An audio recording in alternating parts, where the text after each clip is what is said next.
What's up, guys? This is Urijah Faber, the California Kid, here with Greg Connolly, serial entrepreneur, founder of Trifecta Nutrition. We're talking about everything under the sun, fitness, entertainment, and of course, business, making that money. What's up, guys? Welcome back to the Calicast. Got my boy Greg Connolly here, and a very special guest. And first off, I don't think I've met someone named Christmas before. I feel like your parents, you described them as a little bit of a motorcycle fanatics, but I feel like they knew you were going to be someone in the limelight, somebody to be kind of famous more and more every day, what it seems. We've got Christmas Abbott here, and she's talking all sorts of cool stuff recently on Big Brothers, CrossFit, her books, and much more. So thanks for coming, and I think California is a good spot for you. What's up?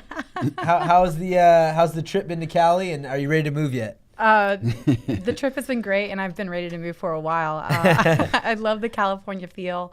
I'm an East Coast girl, so don't go ahead and don't get it twisted. Right, I'm an East Coast girl, love it, but I'm ready for a little bit of a change. And that won't happen for a little while, but I'm definitely looking at places. Yeah, I came in earlier, and Greg was doing his best sales pitch, and he's a very good salesman to come out to Cali. I don't think that's a very hard sell. Although North Carolina is a pretty impressive place. Thank you. Yeah, it's beautiful. I mean, we have islands with wild horses, and we have an international airport, so that's good.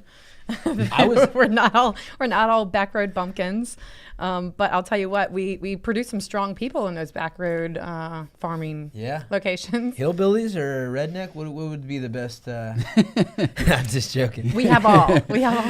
I've been to many beach communities in North Carolina, which are shocking. I've seen like a flock of dolphins just outside the door, jumping up, having fun. And I'm like, that was not what I was thinking of when I was thinking North Carolina.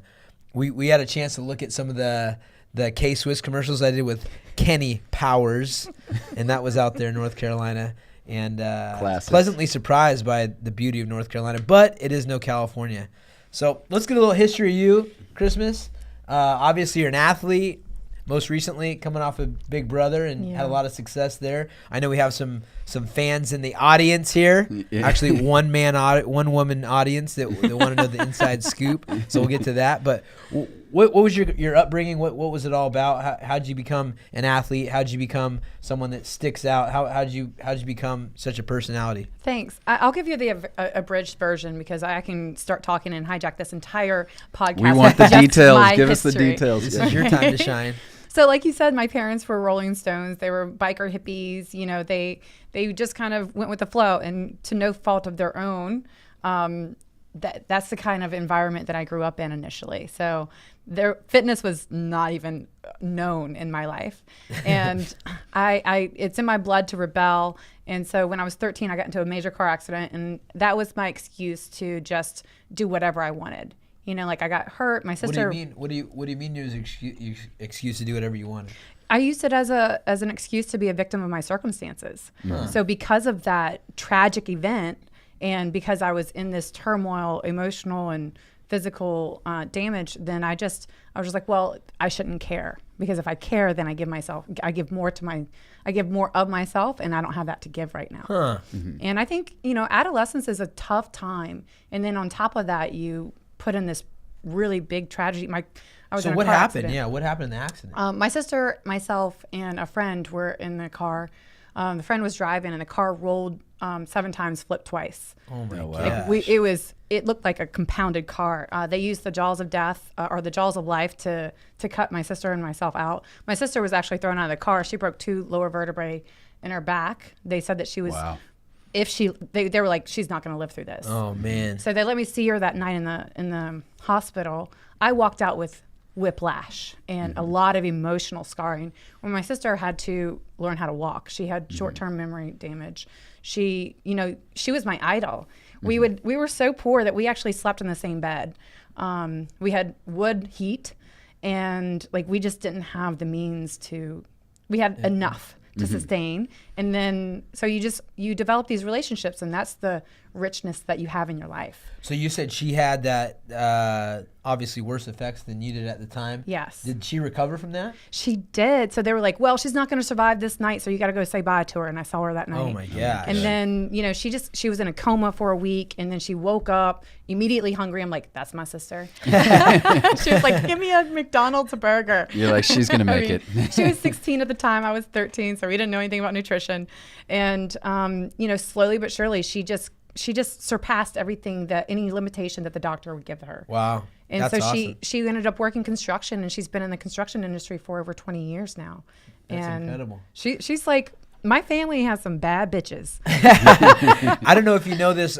My sister had a similar accident. It was a 6-car pileup. She was in a coma for 7 days. She had to have her skull removed for nearly 2.5 months, and it was like a whole year of recovery.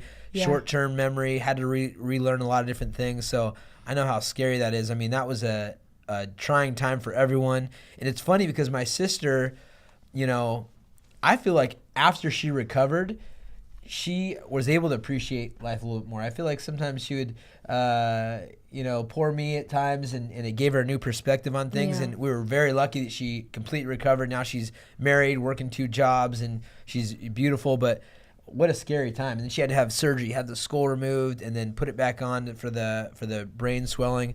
I mean, that puts things in a whole different perspective. It's interesting that what you took from it was I'm going to get wild. Yeah, I went the complete opposite to get crazy. Way. Yeah, so that can be fun too, to be honest. Greg, you know that. Get the most out of life. Yeah, exactly. I will tell you that I had fun, but overall it was a lot more wrecking. So I stayed the course for almost 10 years. Of being a wild child. Wild. I mean, I'm still wild, but I made bad decisions. I make better decisions now. We need to do one podcast called Christmas Bad Decisions, and you just tell us all the stories. It'll Get be some a bold series. pictures out. You don't have enough time for that. That's awesome. So when I was 20, I had just turned 22, and my mom was working in Iraq as a civilian contractor when the initial Operation Iraqi Freedom launched. And so for the first time, she was in the first wave of civilian contractors to be embedded with the military to provide logistic support for them. And so she told me, she was like, Christmas, you're going to love this. You should try it. And I was like, what am I going to do? I was actually rejected by the military when I was 18. I tried. For what? Health issues. Oh, really? Yes. Real health issues. And I didn't know there was waivers. So I've always wanted to serve. And at the time, this was the way that I could do it. And I went over, I promised myself a year. I ended up staying 4. And it completely transitioned my life. I was smoking, drinking, and doing really heavy drugs before I went. Went over there. What kind of drugs are really heavy drugs? Just so you can clarify this. Full disclosure. You know, in high school, I was doing mushrooms, acid, drinking. Holy smokes. Coke. And at that point, right before I went over, I had been doing meth consistently for a while. Wow. Yeah. So is this in your book? It is not like full. It's a little bit like there's a summary of the story, but I was not yet comfortable with disclosing those minute details where like it's actually pretty impacting. Yeah. Mm-hmm. I mean, that's motivational. Absolutely. Hopefully you'll, have more. I mean, you've done a couple books, but maybe you could do more down the road. Cause I know trying to do a memoir right now. This kind of story can be super influential for folks that are in the same situation. People that are at that stage of their life are like, oh wow, she pulled it out and ended up having this amazing life because of it. Yeah. And it was almost a decade of debauchery. It wasn't like, oh, I'm just going to go in 6 months and kind of pull myself out. It was a long time, and people were like, well, how much trouble can you get into at 13? Well, at 13, I was drinking and smoking pot. That's how much, and then it just kind of escalated from there. Mm-hmm. So I took this job, and I had no idea what I was doing. I really was dumb, naive, stupid, and like putting myself into danger. 3 weeks into country, and this was in February 2004. I'm sorry, what year was it? I don't remember. Anyway, they had incoming. We had a mortar round come into the campground that I was sleeping in, a couple hundred meters. Oh, what was that? A mortar round, so a rocket. Okay. It's like the mortar round. I thought you're talking about like a native person who I don't know what a mortar. That's like sound like something from a sci-fi movie. A mortaron came limping in the village. A mortar.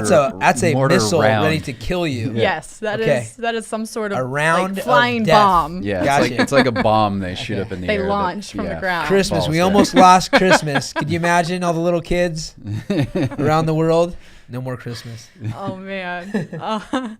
So that morning I leaped out of bed. I did everything wrong. All of my training went out the window, and I looked around and I was like, oh my, I mean, it was an epiphany. In that second that I heard the whistle and then the boom from the crash of the mortar round, I just knew. I knew I had to change my life. I knew that I was on a path that was going to guarantee my death sooner than later. Wow. That just from gave my me own goosebumps. decisions. It really did. That's crazy. It's humbling to recognize that and to know that you're the one responsible for that, for where you are. Yeah. And it still gets me worked up because my mantra in life, and this is, I didn't go into fitness because I wanted to get fit or have a different aesthetic or anything else. I went into fitness because I was going to kill myself. There was no other choice. I was like, okay, drink, smoke, play poker, or go get on an elliptical and hate myself for 30 minutes. Okay. The lesser of two evils was go get on an elliptical for 30 minutes 3 times a week. And within a month, for the first time in my life, I was proud of my progress. I was proud of what I was doing. I felt a change inside of me. I actually was like happy. And that's crazy. You say that like it was so shocking. Believe it or not. I mean, that's a crazy epiphany to have. That's awesome. Yeah. So that was. It was elliptical 3 days a week, and that turned into an obsession and to becoming one of the best. Knowing that I suddenly had the control to be able to provide something positive in my life. And that was my decision. And that's where my mantra for my entire legacy was born, was that every day you wake up with an opportunity to change your life. It's your decision. It doesn't have to be perfect. Right. Perfection is poison. And what you have to do is just make the better of the decision. Not perfect. Don't do it all at once. You will set yourself up for failure. But know that you can make that change, and that starts immediately. Well, like, in part of your story that I love is you didn't go, okay, I'm going to make a change and I'm going to immediately go to like, oh, I'm training for the Olympia or the CrossFit Games or whatever. You were like, okay, I'm going to do, elliptical 3 times a week or something. And you and I were talking about that a little bit before the podcast, which I love, which is, for people that are trying to, get in slightly better shape or change their life a little bit, it's like, okay, let's change a small percentage of it first, as opposed to being like, oh, I've decided I want to be a fighter. I'm going to try and, win the belt in, yes. The UFC. Like, you don't need to make a huge transition. You can just start doing the elliptical, or if, eat a little bit healthier. Are essential. A lot of people want to skip the hard part. You understand this, basics. All of, the fancy stuff comes from not perfecting, but, being really consistent and fluent and virtuous with the fundamentals. And the fundamental for me was just like, get up and go.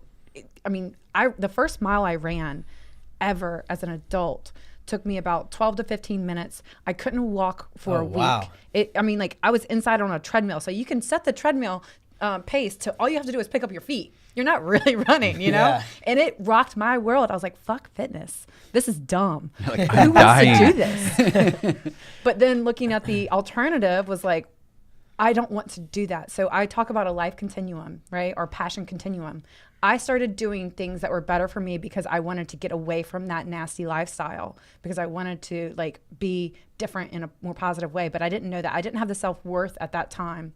And slowly, just by taking one step at a time, working the fundamentals and allowing my own timeline, not somebody else's projected timeline, and growing myself, then I got to the point where I wanted to be pulled towards those positives. Well, what else can I do? I found CrossFit. Well, what else can I do in CrossFit? Somebody pushed me into competing. I never thought I was a competitor. I showed up on the first day and I was like, I'm going to eat your soul. Something happened to me. Like, I became a different person that I didn't know was inside of me because I was willing to try something different.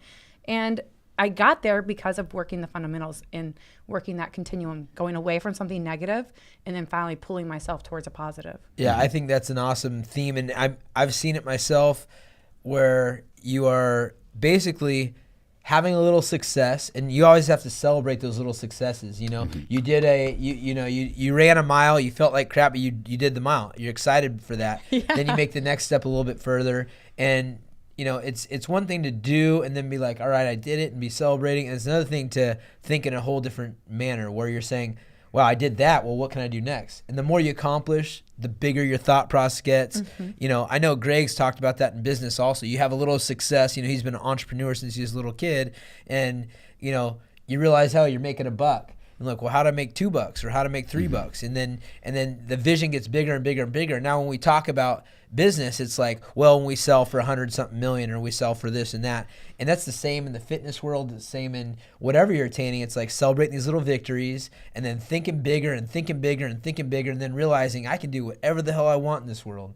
So that's cool to hear your story about it. And I mean, the adversity for me is the key part of that. I mean, for 10 years, making a decision in one direction and facing adversity. I know there had to be some crazy ups and downs in that time of debauchery where it was like, oh my gosh, what the heck am I doing? I'm going to kill myself. I'm going to, you know, run down a path where it's not going to be a long path, and then deciding the opposite way, but having the ability to look back on the negatives and be like, how much better is this? And even physically doing things and eating correctly and all that kind of stuff, that triggers things in your brains just like drugs do. You know, work out, more serotonin gets let go, and so you took a full shift, but took all the lessons into becoming what you are today, which is somebody that's inspiring and somebody that's, you know, professional and on national television and, you know, kicking butt in these competitions. I mean, it's really cool. Thank you. I feel like I didn't go to college. Well, I didn't finish college. Let me be clear. But the 4 years that I was in Iraq was like my life college. I found discipline, routine, structure, business savvy, fitness. I mean, it was really a completely school of hard knocks. Yeah. So, you know, that's where I got my degree. That's awesome. Yeah, absolutely. So no, keep going with the story. So you're in Iraq. Yeah, like, I want to hear how. And then suddenly I'm a CrossFit and Insta famous star. She's like, a mortar shell went off, and I was going to CrossFit games and on Big Brother. That's how it happened. I had no aspirations to be an athlete. I just wanted to keep doing what made me feel good and what I loved. And when people ask me about how I got to be where I am, they think that this success happened overnight. This was in 2004. That I discovered, I had this epiphany. And, you know, so it is what you were saying, you know, you build on your foundation, you build on the small things, and it does move the whole mountain. So I started getting into CrossFit. I did it by myself for about a year, and then I found some guys that would do it with me. And it just, they made fun of me because they thought, I was like, I walked up to them in the DFAC, and you're like, hey, which is our cafeteria. And I'm like, hey, I heard you do CrossFit. Can I play with you? Because I think fitness is fun, right? It's adult recess. Have a good time with it. Stop taking it so seriously. And so I find it hard to believe you got some guys to come play with you out in Iraq. Can you imagine that? Some hot chick walks up and asks you, hey, can we play together? You'd be surprised. I mean, it'd be hard to get guys to turn you down on that basis, but go ahead. Well, CrossFit wasn't popular then. Okay. They were the only females two guys. in Iraq probably were popular then. I was in the camp that I was in was a 600-man camp. Give you an idea. There was about 7 women on base. Exactly. Yeah. That's called camp syndrome, where you must have been like a pile of gold on a mountain. I was kind of like the little sis. They protected me. They didn't chase me too bad. Maybe I was just kind of scary. I don't know. I have that effect on men. They're intimidated, not inspired. Take note. Mark that, please. Yeah. So were they saying, oh, CrossFit's too hard for you? Or no, they were like, sure, come on. And then years later, like 10 years later, I read this book, Learning to Breathe Fire, and they did a chapter on me in Iraq. And come to find out that they let me come train with them because they wanted to see how much I could take before they broke me. Before I decided mentally not to come back. And they didn't know that I was just going to keep showing up because it was better than the alternative. What's the book called? Learning to Breathe Fire. Learning to Breathe Fire. Mm-hmm. And basically it's a history of a lot of large influential people in CrossFit that got it started in the momentum. So Greg Almanson, just there's a lot of heavy hitters in that book, and there's a chapter, Christmas in Iraq. That's awesome. That's awesome. That's really cool. Yeah, a lot of people don't know there's kind of a really strong military following and background, behind CrossFit. It's support your troops even if you don't support the cause. Yeah. There's a difference, people. Yeah, I have a really strong admiration and respect for the military. I'm going to SHOT Show after this, and it's just really to hang out with my military friends that I worked with over there, and they've seen my transformation. They've seen, my career and trajectory from going to this girl that I couldn't even do a body weight squat. It was really, really. I was 95 pounds and couldn't lift a fly. And they've gotten to see my journey, which is cool. So I get to catch up with them at SHOT Show. That's really cool. And so badass is kind of a theme. You said, your mom was saying we have some badass girls in our family. You have books, right? Yeah. And what are the names of the books? So Badass Body Diet, it was a national bestseller, and it's been around 4 years now. And then Badass Life. So people were like, how do you create your mindset? How have you gotten so determined and focused? And so I just write down my experiences and what lessons I learned from them. That's cool. So there's obviously an awareness that you're an influencer from early on. I feel like it's funny. You said the hippie parents that were into motorcycles. My parents were hippie Christians into health food and all about religion back in the day, living in a, house, and I was born in a house in Isla Vista in the ghetto by the sea by Santa Barbara. This mentality of just, no limits is kind of a theme that I feel with the hippie mentality. Like you just follow your dreams and this and that. Was that something that was taught, or is that something you have internally? Just to be able to, I think I'm going to write a book. I think I'm going to, do this. I'm going to go to Iraq. Those are scary, badass things, and you're just doing them. Is that something that you think was learned or something that was internal? Could you point to traits from your parents or influencers that like made you this go get it, I can accomplish anything type of person? I can definitely attribute that to my parents in the sense of my dad. He's always been like, take no shit, chap. Like that's my dad. Thanks. And my mom has always told me how much she knows that I'm made to do something special. She's like, you are here. She calls me the light. She's like, you are a light. And for me, I'm really the conduit, and this is the kind of acceptance that I've come to. Is like the bigger picture. My legacy is bigger than me, right? That's something beautiful to be part of, is something bigger than you, which gives your life so much more purpose. And I get to influence, hopefully millions of people. And it's not about me and what I can do. I'm just the part that's going to help jumpstart their acknowledgement that they have that power. And I think that that's a beautiful thing. So as long as we're celebrating the correct things, then we'll continue to reach and positively influence others. But my mom always told me, she's like, Christmas, you're destined for great things. She would always tell me, Christmas, you can be an athlete, you can be a role model, all these things. I'm like, yeah, right, Mom. Like, you're my mom. You're supposed to say these things. But I remember one pivotal moment is that I remember sitting at the kitchen table, and I did 2 years of sports. I was a cheerleader and I played baseball. I know it's very much like me now. It's like super girly, but I will want to get dirty and fuck people up. You're gonna have to bleep I a lot did of the these cheerleading things. competition. No, there's no bleeping. We got free reign on this. So I wanted to play baseball because the ball fit my hand, and I was like, well, the softball is bigger. I don't want to play with that. I want to play with baseball. And I was 9 or 10, and she was like, okay. The league called my mom and said that I couldn't play baseball because I was a girl. And my mom was like, oh, really? They're like, well, what requirement do you have because she's a girl? Like, what's the difference? And they're like, well, and they try to, they're scrambling for reasons. So they're like, well, our league says that you have to wear a cup. She goes, we'll get her a special bra. I didn't even have boobs then, And so I remember she sat down with me and she goes, is this really what you want to do? Why do you want to play baseball? And I looked at her and go, well, the ball fits my hand. And I didn't know anything else. I'm 9 or 10 years old. That's funny. And she calls them and she's like, my name is Barbara Abbott. You don't know me yet, but you will. And I'm like, okay. And she proceeds to tell them that unless they can come up with a truly valid reason that they can defend by law of why I cannot play baseball on the regional league, then she was going to show up Monday morning with a camera crew and they can explain it to them. And like her taking that stand, I was like, I didn't understand the impact that I was kind of spearheading, but my mom was leading that charge, Absolutely. And to see that sticks with me in everything that I do. People have told me all the time, no, you can't do that. No, you can't be an athlete. Mm-hmm. No, you can't do NASCAR. No, you can't. I'm like, watch me. And it's because of that moment. I like that. That's pretty cool. I like that you can pinpoint exactly that moment from your mom basically. What she's basically doing is saying, hey, here's rules, but life isn't about rules and following rules. It's about finding a way. That's what I tell my fighters also. We don't choose we don't choose who's the baddest guy in the room. You're the baddest guy in the room because you can beat up everyone in the room. And what does it take to get there? It's different for every single person. And, it's not like, today we're going to have Cody Garbrandt. You will be the baddest man in the room.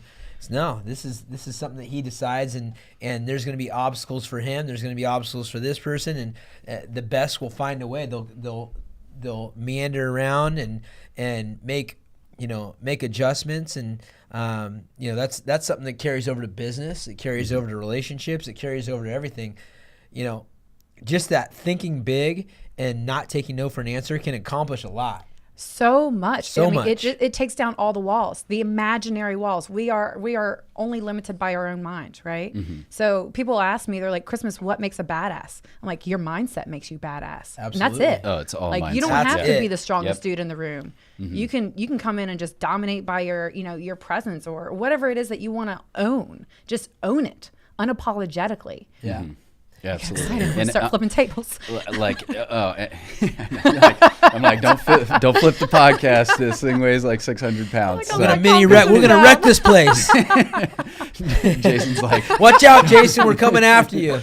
it's so funny. Now, one of the things I actually want to compliment you on, talking about the conduit for reaching millions of people, is, we obviously work with a huge amount of influencers, and I think you do a very good job with your influence of getting, a little bit deeper in your posts, like talking, more directly about that type of stuff where, obviously you've got a lot of fans in our office here because of it, but you're generally putting out, a huge amount of positivity and at the same time, tactical stuff. And it's overall just kind of focused on that vibe of you being a conduit of like empowering hundreds of thousands and millions of people by consistently putting that message out, but doing it in a way that's not like, go out and get motivated today. You know what I mean? You're like talking about, this crazy shit happened to me and I've, learned from it and adapted my mindset and, did this because of it. I mean, a lot of your posts are like more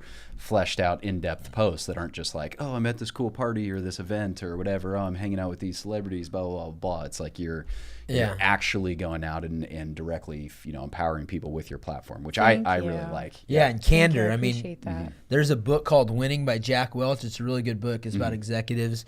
He was a, big time influencer, GE, General Electric, and ran that for a lot of times.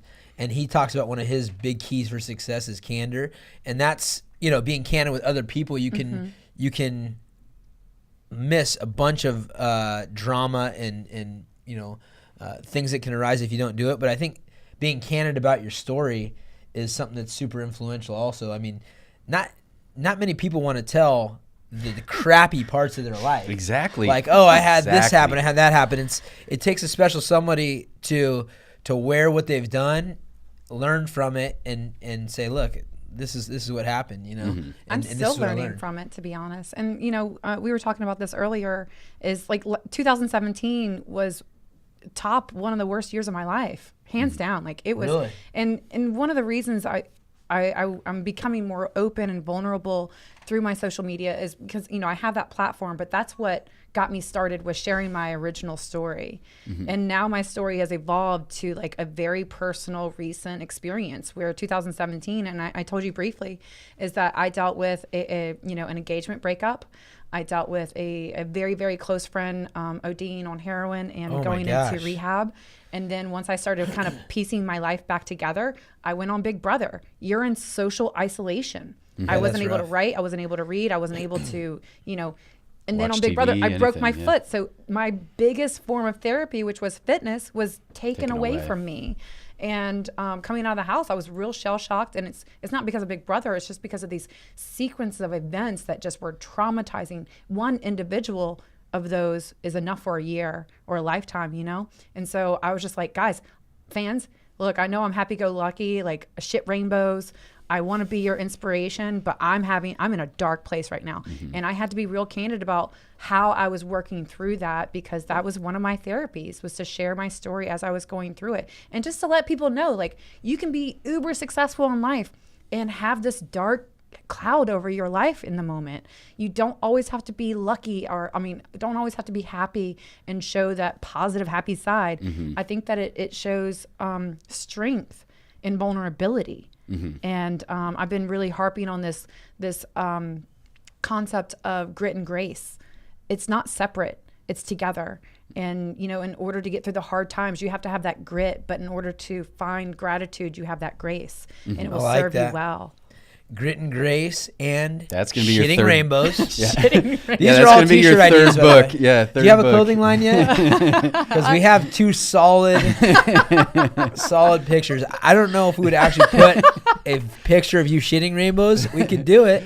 Well, we're gonna edit there's that a into picture of me YouTube. riding a unicorn, and it's pooping out all of this rainbow cloud on Big Brother. One of the last competitions that I did, I had to ride a unicorn, and it's like pooping or like farting rainbow dust, fairy dust into my face. So, okay, this is a good idea.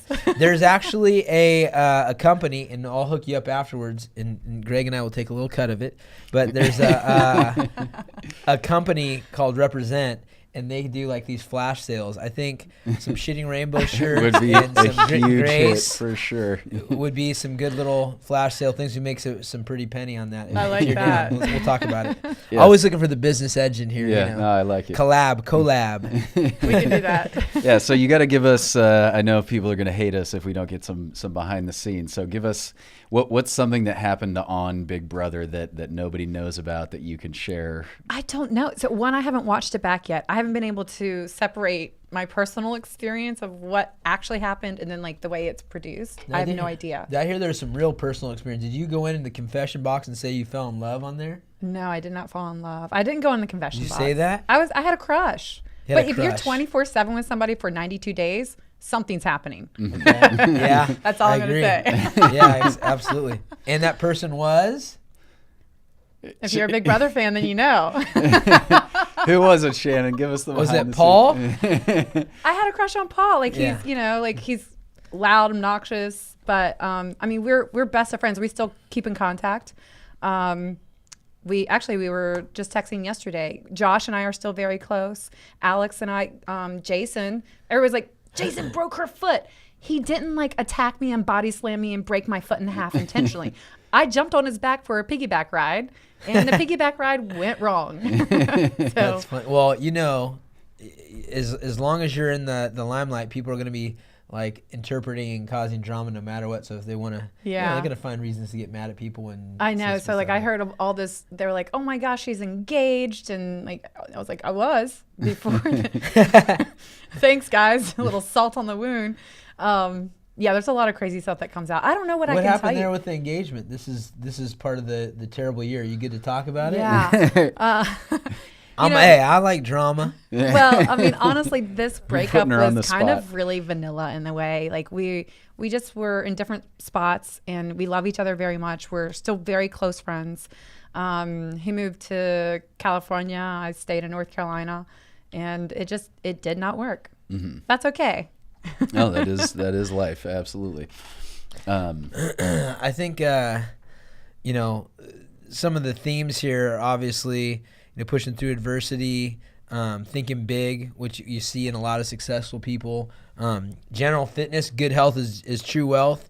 I mean, talk about a story of fitness and health changing somebody's life, but just deciding to do it. I mean, too many times people forget they can decide things and manifest things into happening. And I love the story of just making that decision. And you made a decision in a negative way after a car accident was rough. You know, you made a decision in a positive way after being in a near-death experience, really, when you're out fighting in a war.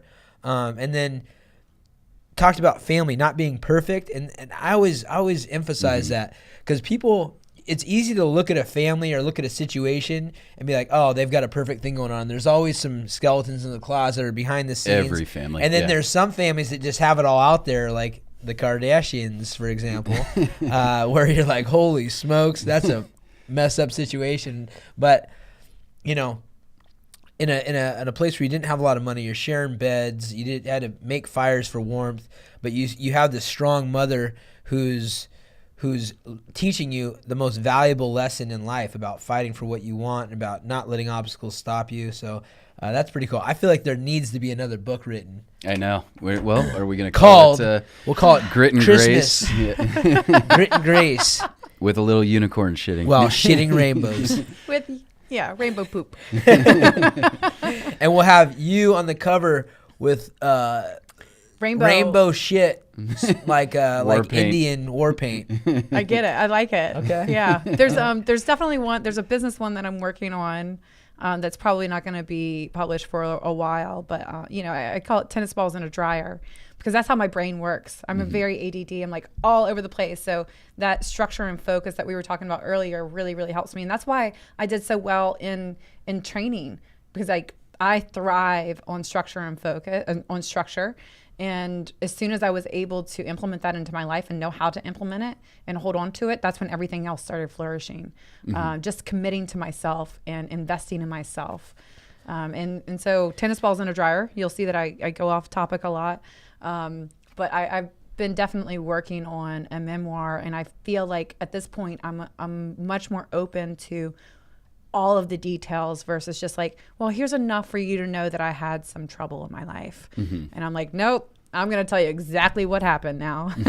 That's funny. I think, when you look at that kind of stuff, I mean, it is important now that you have a platform to let folks know, because it's so easy to look at the end result or the current result and forget about all the things that happen on the backside of things. And I think people connect with that a lot more too, because you're obviously things are not perfect in your life, but they're going very well, and a lot of people are at that kind of earlier stage where they're deep in the struggles and they're going, where the fuck is the light at the end of the tunnel? There is no light. And that I think that's always hugely helpful to show them that I'll they tell can't you, pull out. we were talking about this earlier too, is that, out of all of the trouble and the BS that I've had to endure and get through and carry with me, that baggage that you carry with you, the scars, it's been worth it, because I remember 4 years ago, I was doing an appearance at regionals at CrossFit, and this girl came up to me, and she was teen. She's like 95 pounds. She's like, look, I don't do CrossFit. She's like, I got a day pass to be here. And she was in rehab for methamphetamines. Oh, wow. And she told me that hearing my story inspired her to go and get the help that she was seeking right then. And then, with that, I mean, like, that's one of my favorite stories of all time. I just cried and I just hugged her, and we sat there and everybody else like there was a line for a meet and greet. And I was like, this is why I share what I share. Like, so all of that was worth it to help save her life. And then I get pretty regularly people reach out and say, hey, look, especially with the breaking of the foot, and to see that, I was in a hard, dark place, and I was in a hard time, and I was trying to find my positive, but I was pushing forward no matter what. And, I had a lot of bad days, a lot of dark days, a lot of dark thoughts. And, you just hold on to what and you know that eventually there will be a light, even if you can't see it right now. And a lot of people responded to that, and they said that it helped them out of their depression. It helped them to get back into a routine, or to find fitness, or even to mostly just want to love themselves. And that it's a relief for people to know that other people that are in our status, that seemingly have this perfect, beautiful, easy life, struggle, and that it allows them to feel a little bit more human, and that there's bigger possibilities for them that they haven't found yet. Yeah, absolutely. I mean, that is important. It humanizes people. I think that's one of the biggest things when our team comes together, Team Alpha Male. We have a mixture of kids that have possibly been training with us since they're 9. Then you have that are now 21, 22, 23. Then we have people that come from all over the globe and all over the U.S. to be a part of things. You have professionals that are at the highest level, world champions and top contenders, and they're all pushed together.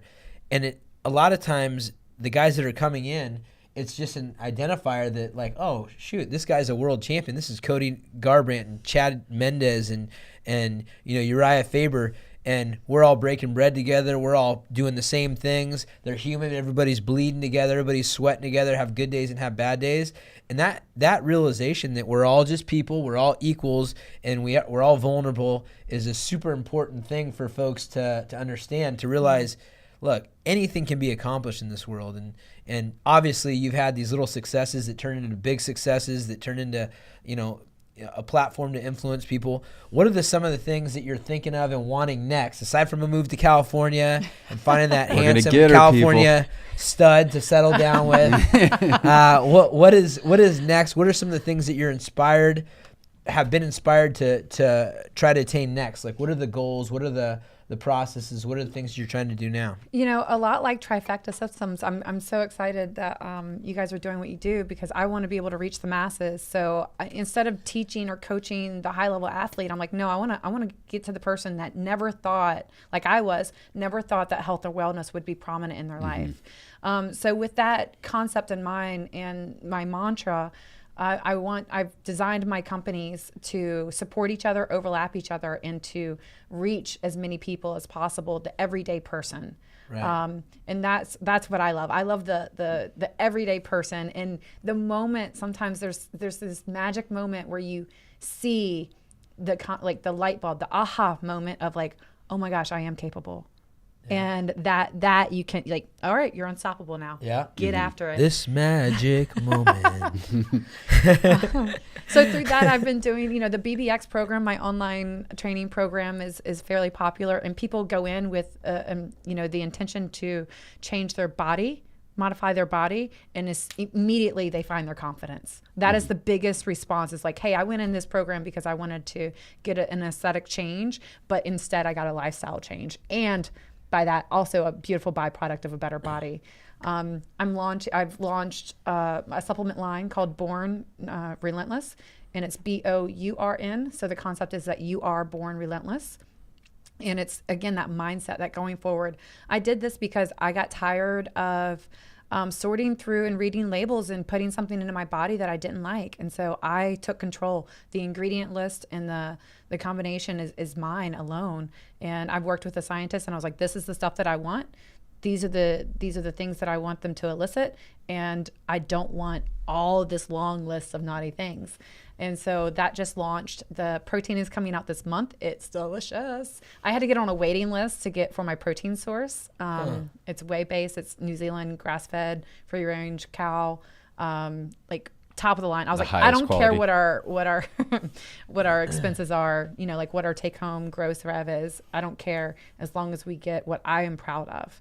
And then the third thing that I'm super excited about, which is like the 3 pillars of Christmas Abbott, is I'm launching an online coaching nutrition platform. Cool. And it's so exciting. It has a scan feature where you can scan your food and it automatically populates what's on your plate. Oh, and so wow. you just add it immediately. And so here I wanted like a grandma that had never touched an iPhone be able to use this really, really quickly and easily, and to track your food. I don't like tracking my food because I don't like to put the information in there. You have to hunt and search 1,000 different things. And so finally when you get it and you're like, is this really accurate? So we've been working with the company this has been a 2-year endeavor that we're getting ready to launch in the next 2 months. And I'm real proud of it.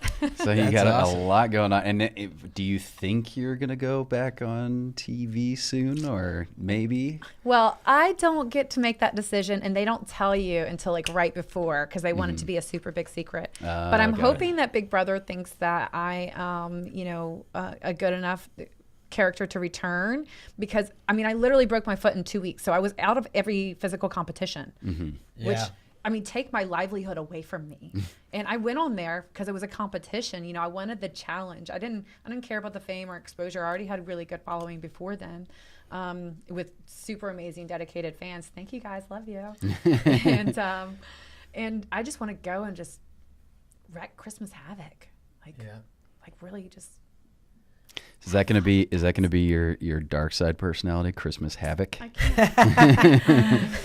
Well, there's Creepy Christmas. That was really popular, which is like real Christmas. Like, I am kind of creepy. Like, I'm going to invade your personal space, make you feel awkward. We've seen it. We've all seen it. So that's cool. I mean, when I talked about some of the things that you're moving towards in the future, there's a lot of business in what you do. Is that something that you have help with? I know for me, being an entrepreneur, which is an important part of my identity now, it just kind of happened, like seeing a need, feeling a need, not being afraid to attack it, and then learning along the way. You always talk about or you always are known for the things that made it because people know about them, but how many failures are there in different business things? I mean, there's so many as entrepreneurs, and Greg can attest to that as well, but not that Greg fails very often. Not recently. But, the business acumen, is that something that you also got from your parents or you learned along the way, and how has it been going? It's funny because when me and my sister were little girls, we'd go to my grandma's house and she had a whole bunch of Post-it notes and markers and pencils, and we would pretend to make a store with inventory, and like she would place orders and I would fulfill them. So I've always been interested in business, and it just so happened that when I got into fitness, shortly after I got into business, just because it's a natural evolution, where for me at least, not all athletes have that sort of foresight, where I knew that as an unathletic athlete, my time in the spotlight was going to be fast and short. And I actually, which is normal, like a 3-year shelf life for a pro athlete, I was able to ride it out almost 7 years.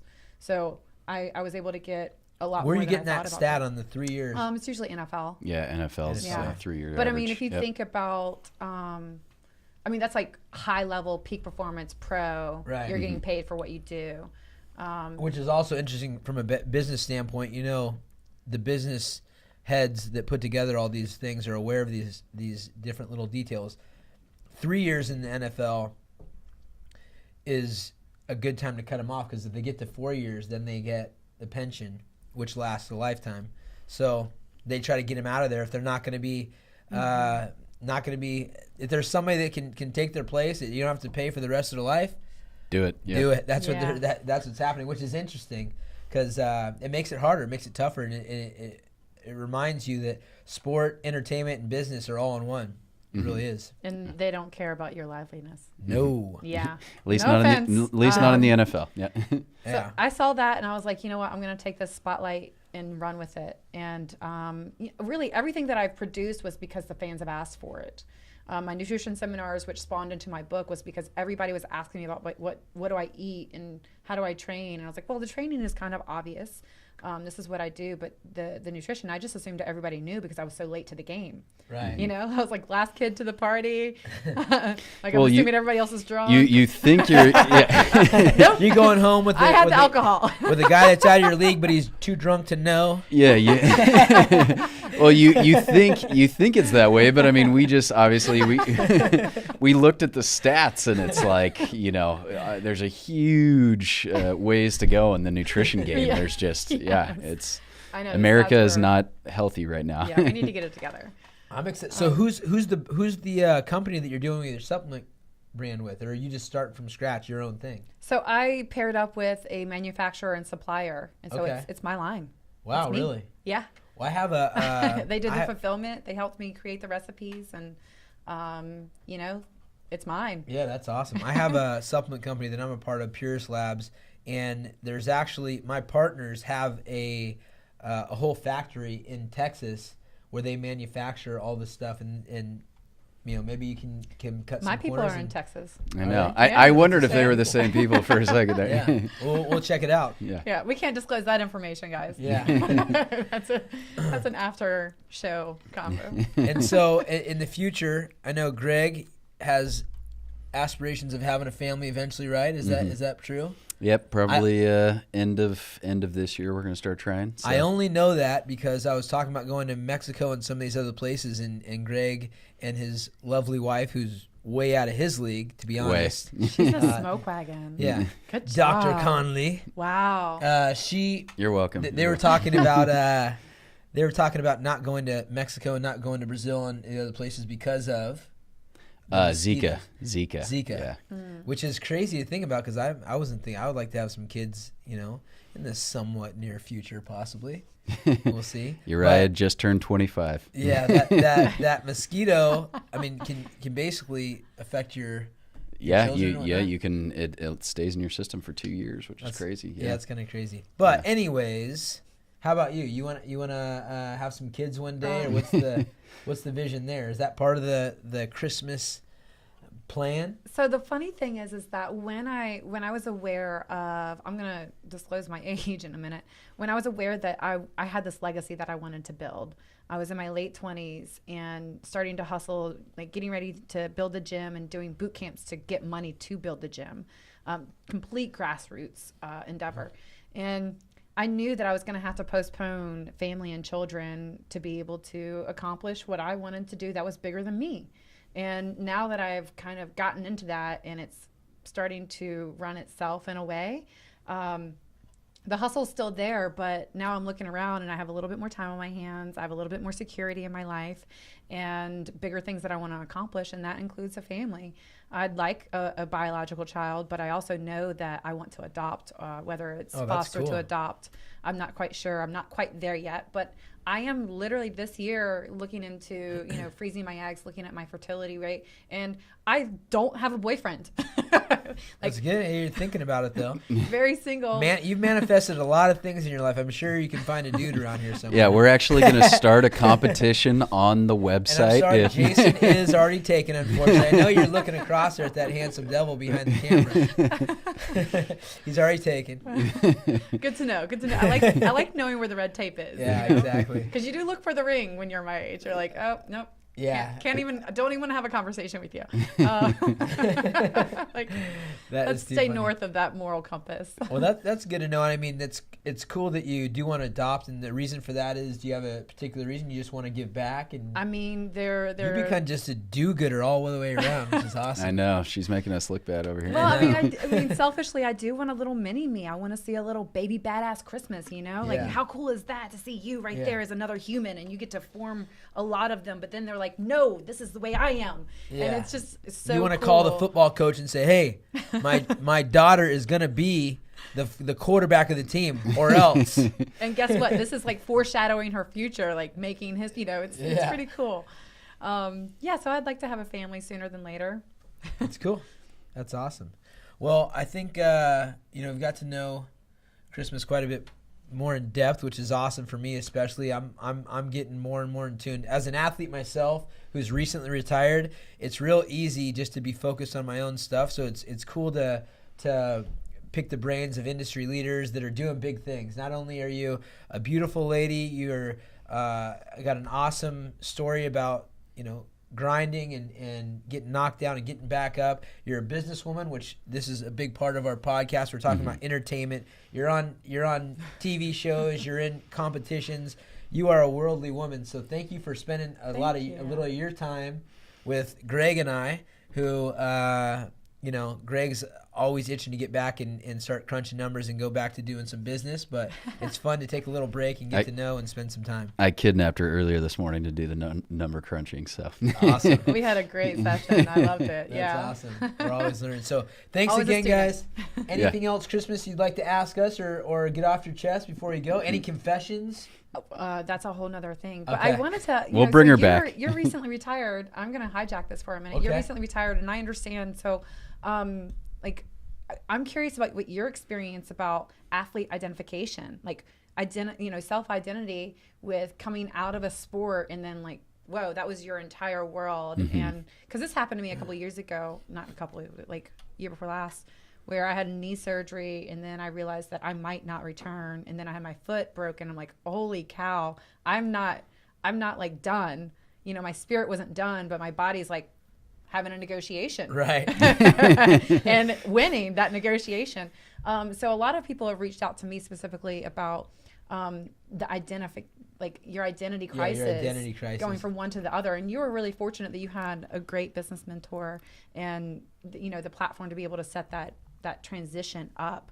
But, and I was fortunately too, but I think that I'm just curious about, did you have some of that anxiety and freak out about not being an athlete anymore? Well, for me, no, and that's just because first off, I've been doing it a long time, and it's as you know, a very rough way to make a living as a CrossFit athlete, but even more when you're fighting guys on a daily basis, ranging from age of 17 to 40, you're fighting these guys on a daily basis. So I still get to do some workouts that test me and push me, but just not when I don't want to. And I also had an awesome exit. So my last fight was coming off a win. Yeah. It was in my hometown in a the arena that has kind of helped save Sacramento as a community, and I was the first MMA fight there, and it was my last fight. So I feel like I had a lot of great closure as an athlete. And then I also have, like you talked about, wanting to do something that's bigger than yourself. Yeah. I've always wanted to do that as well. I have a book as well, Laws of the Ring, which is a motivational memoir type of book. And then I have my team, and I help manage guys. And so I'm pretty entrenched in the mixed martial arts community still, on top of being an entrepreneur and, learning from guys like Greg, learning from guys like my EO group, learning wherever I can on the next phase of things is exciting for me, but I still get a little taste of mixing it up. I was in running practice this morning. I'm going to go do practice tonight, and fit in this type of stuff. So the identity is still there. I always feel bad for folks that aren't able to create an identity, bigger than just what they've done, and also create a revenue stream that's bigger than competing as an athlete, because it can be scary, especially in the fight game. And you have to do that while you're in it. You always have to start that as soon as you're in it. I think a lot of people miss that boat. They're like, no, I have to focus on being an athlete. I have to focus on my skill and my craft. And the money will come. Well, the money comes if you work for the money. Exactly. You have to create that. It just doesn't show up at your front door. Yeah. But also that helps, and you had such a great exit where a lot of athletes get it ripped away from via injury. Or they stay in too long, especially you see in the fight game where you're fighting, the more money you get, the more money you're going to spend, the more you're going to pay in taxes, the more used to, especially I was an athlete for 14 years professionally. So, you get used to every couple months you get a big paycheck, etc. And it's easy to live outside your means and things like that. So you have to curb that pretty early on. And a lot of guys don't do it, so they're constantly chasing a paycheck. And for me, I wasn't like an athlete that got paid millions and millions of dollars every year, but I was mindful. When I started in the sport, I had to be creative in order to even compete, because the sport wasn't there yet. I was fighting on Indian casinos and fighting, guys out of my weight class and making a couple $100 and selling tickets to make $1,000 and selling T-shirts. I had to do that in order to fund my passion, and then it became something, like you said, where the money came.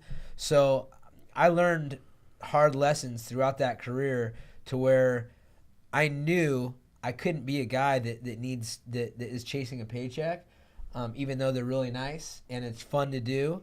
The fight game, I need my brain in the next phase of things. I need my body working. I need to be able to think and network and focus on the next phase. Otherwise, longevity. Otherwise I'm going to go down in a ball of flames. I don't want to get my head knocked until I can't barely think anymore. Yeah. So that was part of it for me, and I could always jump back in if the right opportunity. If somebody pisses me off and they pay me a big check, I still am sharp and ready to do that. So, I love it. Yeah, that's So that for me, that was an easy transition, but it's still very tempting. Yeah, yeah, absolutely. Yeah, and I think for both of you, like the competitive aspect, I mean, business still provides that. You guys are still competing to build your personal brands, to build your businesses, et cetera. And it's not. I argue it doesn't really. It's not quite the same. Yeah, exactly. But you don't get to eat souls in business. Not yet, at least. We're trying to do good things. the biggest difference for me in that, because there's a lot of similarities, especially in a fight game, where business is like that. Sometimes you're fighting, you have to be creative, you have to surround yourself with the right people, you have to be consistent, persistent, and all these different things that happen in the fight game as well. The difference is you can't have a defining moment where you can either beat somebody up or not beat them up. When you're talking about business, there's so many factors, and it's not that simple. I mean, that's a simple way to solve a problem, is like, you and I are going to fight, we're going to find out who the baddest dude is. business is not as tricky. So getting that final release or getting the anxiety down about a situation or being able to just leave it all on the table is not always there for business. So that's an interesting kind of dynamic where, you can't just compete and you either won or you lost. It's like a constant tweaking and a constant this and a constant that, and it's a constant battle. One wrong move in some businesses and you can put yourself in a bad situation. So it is fun, but it's very similar, but the difference is no clean cut, this is it, move on to the next thing. Yeah.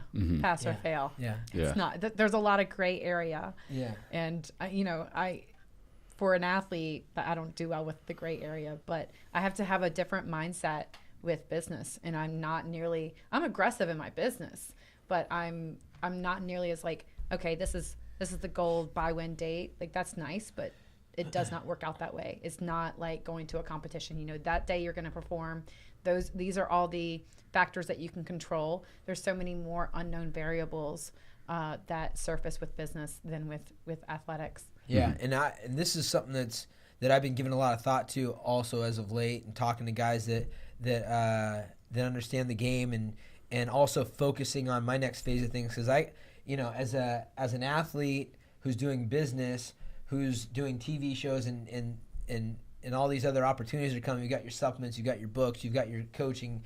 It's easy to get pulled in different directions, which is easy to handle when things are going smoothly. When things start falling in one direction, you're juggling all these balls. It's all nice and fun, and then you need to grab one ball, you drop the rest of them, right? Mm-hmm. That can happen, and I'm learning that, and so it becomes a thing where I have to focus and say, okay, what can I do? What is going to be my main focus? And for me, I've got a lot of interest in entertainment, producing on top of being on camera for stuff, and it's been fun, kind of like choosing what are my new passions.